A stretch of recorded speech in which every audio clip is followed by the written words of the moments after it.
Hello everyone and welcome to another video. If you're new here, my name is Riza. I make bullet journal content, and if you like what you see, don't forget to give me a like and a subscribe to see more.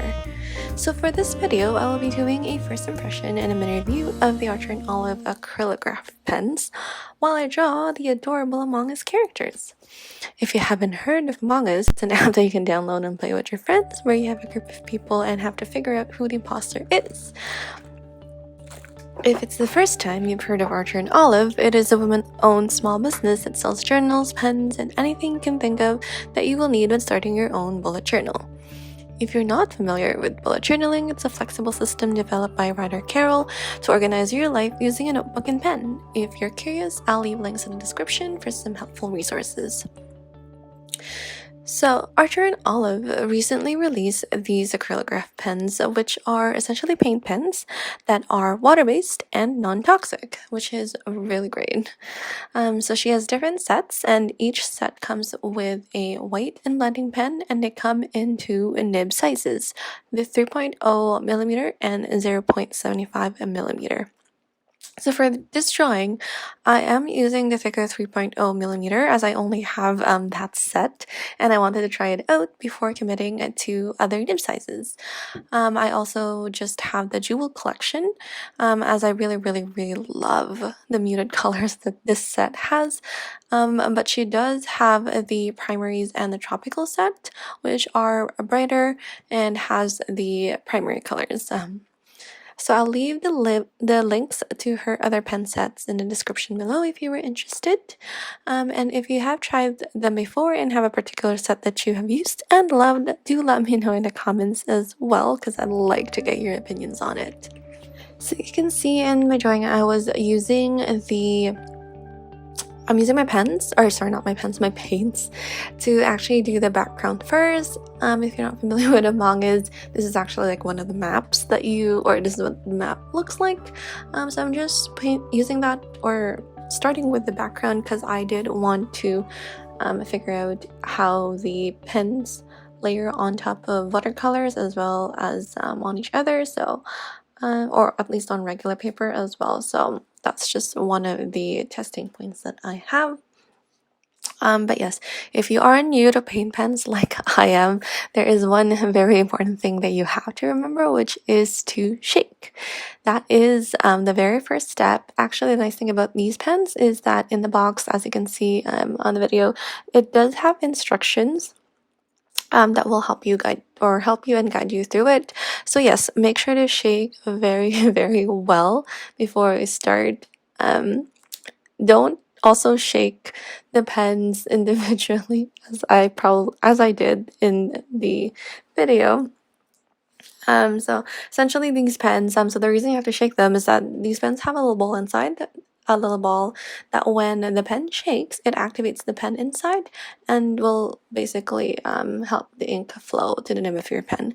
So just keep shaking until you start to see the ink flowing. That's basically what I tried to do. I probably shook the pen like 20 times for each of them before I started using them. So yeah, just a heads up that you're going to do a lot of shaking and your hands are going to be really numb at the end of it. So just keep that in mind. So one of the things I noticed right away with these pens is that because the tip of the pen are plastic and has very fiber-like components, you'll need to be very careful with using it on rough surfaces. So for this drawing, I'm actually using a watercolor paper, which is a cold press, and it's a bit scratchy. So I actually felt the scratching when I was using the nib, and it was a little scary, honestly, because I felt like I was scratching, like you know how like the chalk on using your nails on a chalkboard, it sort of felt like that. So again, just be very careful. Obviously that's an exaggeration, but again, just be very careful and be gentle with these pens. And if you are going to use anything textured, just remember to be gentle and don't be too surprised with a bit of the scratching noise. And another thing I also noticed is that though these are acrylic paints, which means that they should be able to layer on top of each other as acrylic paints do. These pens tend to how do you call this? The light colors, oh yes, they are not as opaque as acrylic paint pens, or not paint pens, but acrylic paints in general. So the lighter colors actually don't show as opaque as the darker colors, if you can tell, when I was using the yellow and the pinks. So this is again my first time using paint pens of any kind, so I'm not entirely sure if this is normal or if this is the standard for regular paint pens, but just a heads up if you did want to, like, if you were curious about the opacity and if you wanted to layer them on top of each other. They did, however, layered nicely when I used it on my bullet journal, which you'll see later as I'll have swatches. I think the biggest difference is because the paper in my bullet journal, which is the Suki notebook, has a smoother texture than the watercolor paper, so I'm guessing that the roughness of the paper has something to do with it. I did try to layer them again, like the yellows and the pinks, but I still ended up with pretty much a very light, it's not a light wash, but you can tell that it's still pretty transparent as compared to the darker colors. So just a heads up on that. Also, just another tip, if you want to layer them on top of watercolors like I did here, just do make sure to try to wait for the paint to be completely dried off, as I noticed that I think I didn't let the paint dry fully, so when I did try to put some of the colors on top, or the paint pens on top of the watercolor, they were sort of blending it together, although you can't really see on it, but just a heads up that it can do that. In terms of drying times, these pens dry really fast and quick, probably around 15 to 20 seconds. So it's really nice. This makes it really convenient when you're using them on your bullet journals. Again, that's primarily what they are supposed to be used for, so that's like one of the biggest advantage compared to, say, a watercolor paint, which is probably why yeah, I should have waited a little bit longer before I started using the paint pens.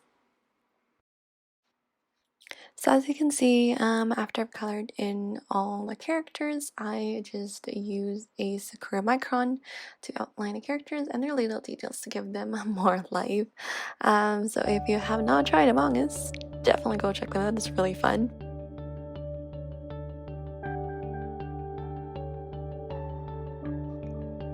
Also, so I tried using the white pen in the set, and although it wasn't as opaque as I thought it would be, I would like to test them out further before giving it a final impression. So just watch out for that in my next videos. So here is the final drawing. I did decide to last minute test these on a separate watercolor paper to use as a phone case design, just because they were pretty convenient, and because I can't dress up to go out, I'll just dress up my phone. just saying, that was a comment from my mom. But yes, I tried them out and I think they ended up looking really nice. So to sum up, I think these are really great pens for when you want or need to use them on your bullet journal, but don't want the hassle of taking out a brush and water and paints, because that can be a little complex for some people. I mean, I know I get a little lazy trying to get out my paints and pens sometimes. So they're really good for that, and that's also why I think they're meant for people who journals, as it is easy and convenient. They are also a little pricier compared to some of the options like Posca paint pens. I haven't tried that one personally. I do have the white, which I'm still planning to test out, but the colors are really nice and really unique, which is, I think, what makes these pens different. And don't worry, you don't need to shake them as hard as the first time I did try them the second time. Don't worry, the shaking is just really the first, and as long as you store them horizontally, you should be all good. So yes, that's it for the review. I hope you enjoyed it and that it was helpful. If you have tried these pens or are looking to try it, do let me know in the comments. And if you had any questions about them as well, do leave them down below and I'll do my best to answer them. Don't forget to give me a like and a subscribe for more art and bullet journal content like these. So until next time.